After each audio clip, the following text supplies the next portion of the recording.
In the dusty corner of an old library, Nora discovered a battered typewriter with faded keys and a ribbon nearly spent. Curious, she pressed a key, expecting silence, but the carriage jerked to life. Letters appeared on the yellowed page, as if guided by invisible hands. Seek the Blue Book. Heart pounding, Nora scanned the shelves and found a weathered volume tucked between forgotten tomes.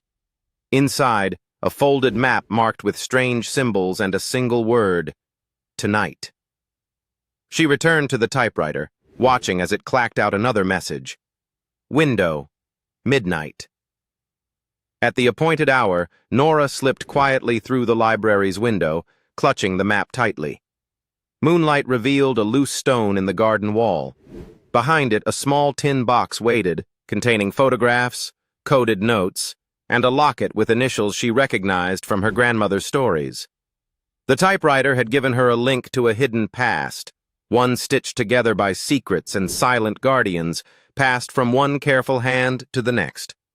Nora smiled softly, knowing she'd listen for whispers ever after, ready to uncover more mysteries hidden in plain sight.